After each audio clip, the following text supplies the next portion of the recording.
दोस्तों, गौतम बुद्ध को एक बार एक सभा में भाषण करना था और जब सभा का समय हुआ तो बुद्ध वहां आए और बिना कुछ बोले ही चले गए। तकरीबन 100 से भी ज़्यादा लोग बुद्ध का उस सभा में इंतज़ार कर रहे थे और बुद्ध के इस तरह के व्यवहार को देखकर सभी लोग बहुत चौंके, लेकिन किसी ने भी बुद्ध से कोई प्रश्न नहीं किया। दोस्तों, अगले दिन फिर से सभा का आयोजन हुआ और दूसरे दिन लोगों की संख्या तकरीबन घट गई। इस बार तकरीबन 80 लोग सभा में बैठे हुए थे। बुद्ध सभा में आए, लेकिन इस बार भी बुद्ध सभा में वहाँ से चले गए। यानी बुद्ध इस बार भी आए और बिना कुछ बोले ही वहाँ से चले गए। लोग दोबारा से चौंके, लेकिन किसी ने भी बुद्ध से कोई प्रश्न नहीं किया। अगले दिन सभा का आयोजन फिर से किया गया, लेकिन इस बार सभा में लोगों की संख्या और घट गई। इस बार सभा में केवल 50 लोग ही आए थे। बुद्ध सभा में फिर से आए और उन्होंने इधर उधर देखा और बिना कुछ बोले ही सभा से चले गए। उसके बाद कुछ लोग क्रोधित भी हुए, क्योंकि लोगों ने अपना काम छोड़ कर आए हुए थे, लेकिन किसी ने भी बुद्ध से कोई प्रश्न नहीं किया। अगले दिन फिर से सभा का आयोजन हुआ। दोस्तों, आप लोग जो इस कहानी को सुन रहे हैं, आप में से भी कुछ लोग मन ही मन यह कह रहे होंगे कि अरे कितनी बार सभा का आयोजन होगा, और आप लोगों को भी इस कहानी को सुनते वक्त इरिटेशन होना शुरू हुआ होगा। और जिन जिन लोगों को भी अभी इरिटेशन होनी शुरू हो गई है, उन लोगों को तो यह कहानी बड़े ध्यान से पढ़कर समझना चाहिए, क्योंकि यह कहानी आपके लिए ही है। अगले दिन फिर से सभा का आयोजन हुआ, लेकिन इस बार सभा की संख्या और ज्यादा घट गई थी। यानी इस बार सभा में सिर्फ 30 लोग ही थे। फिर उसके बाद बुद्ध सभा में आए, मुस्कुराए और फिर से बुद्ध ने वही किया, यानी बिना कुछ बोले ही वहां से चले गए। इस बार भी लोग बहुत क्रोधित हुए और इस बार लोगों ने पीछे से कुछ कहा भी और बड़बड़ाए भी, लेकिन बुद्ध ने उनके किसी भी प्रश्न का उत्तर नहीं दिया। दोस्तों, अगले दिन फिर से सभा का आयोजन हुआ और इस बार लोगों की संख्या बहुत ज्यादा घट गई थी। यानी इस बार सभा में कुल मिलाकर 15 लोग ही आए हुए थे। इस बार भी बुद्ध सभा में आए, लेकिन इस बार बुद्ध अपना आसन ग्रहण कर लेते हैं। फिर बुद्ध बोले और बुद्ध ने उन 15 लोगों को उपदेश दिया और वे 15 लोग ही बुद्ध के भिक्षु बन गए और आगे चलकर उन 15 लोगों ने ही बुद्ध के ज्ञान को अलग अलग दिशाओं में फैला दिया। फिर एक दिन बुद्ध से किसी ने पूछा कि बुद्ध, आप कई दिनों तक बिना बोले ही सभा से क्यों चले जाते थे? फिर बुद्ध कहते हैं कि मैं उन लोगों को खोज रहा था जो लायक थे। यानी कि पहले दिन 100 से भी ज्यादा लोग आए हुए थे, उसमें से ज्यादातर लोग सिर्फ आए हुए थे।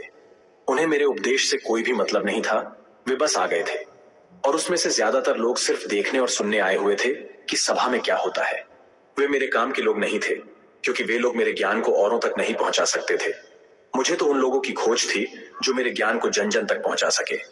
कई दिनों तक सभा से बिना बोले ही मैं इसीलिए चला गया, क्योंकि मैं यह देखना चाहता था कि वे कौन लोग हैं जिनके भीतर वास्तव में प्यास है। जिन लोगों के भीतर में वास्तव में प्यास थी, वे लोग अंत तक जरूर रुके, और जो लोग बस ऐसे ही आ गए थे, वे लोग पहले या दूसरे दिन ही चले गए। जिनके भीतर धैर्य था, उन्हें मुक्ति का मार्ग भी मिला, और जो लोग जल्दबाजी में थे, वे लोग अब घर में बैठे हुए हैं। सवाल यह नहीं है कि मैं तुम्हें क्या दे सकता हूं, बल्कि सवाल यह है कि तुम क्या ले सकते हो। तुम्हारा पात्र कितना बड़ा है और कितने के तुम हकदार हो। जितने के तुम हकदार हो, उससे ज्यादा तुम्हें नहीं मिलेगा। फिर वह व्यक्ति बुद्ध से पूछता है कि बुद्ध लायक कैसे बने? फिर बुद्ध कहते हैं कि धैर्य के द्वारा जिस व्यक्ति के अंदर धैर्य है, वह अपने जीवन में कुछ भी पा सकता है। सभा में जितने भी लोग आए हुए थे, और उसमें से अंत तक वही रुके जिनके अंदर धैर्य था। चाहे तुम्हारे जीवन में तुम्हारा लक्ष्य जो कुछ भी हो, लेकिन तुम बिना धैर्य के सफलता के चरम तक नहीं पहुंच सकते। फिर वह व्यक्ति बुद्ध से पूछता है कि कोई व्यक्ति अपने भीतर के धैर्य को कैसे बढ़ाए? बुद्ध कहते हैं कि निरंतर अभ्यास के द्वारा हम अपने भीतर के धैर्य को बढ़ा सकते हैं। जैसे कोई व्यक्ति जब ध्यान करना शुरू कर देता है, तो उसका मन उसके सामने कई सारे अड़चने लाता है, लेकिन उसका धैर्य उसे एक दिन उसके लक्ष्य तक जरूर पहुंचा देता है। फिर वह व्यक्ति बुद्ध से कहता है कि मैं समझ गया, बुद्ध में समझ गया। यानी मुझे धैर्य के साथ निरंतर अभ्यास करने की आवश्यकता है। दोस्तों, अब आपको समझ आ गया कि आपके पास वो क्यों नहीं है जो आप पाना चाहते हैं, क्योंकि आप उसके लायक नहीं है।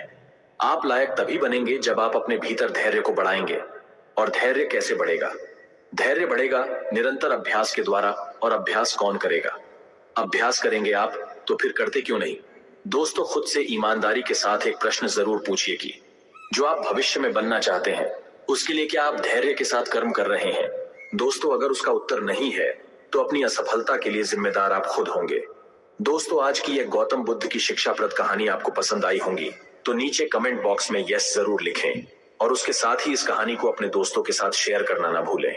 अगर आपको हमारी वीडियोस अच्छी लगती है तो हमारे चैनल रमेश राव ब्लॉग को सब्सक्राइब करें और बेल आइकन का बटन ज़रूर दबाएं। लाइक कमेंट और शेयर करें ज़रूर करें नेक्स्ट वीडियो देखने के लिए।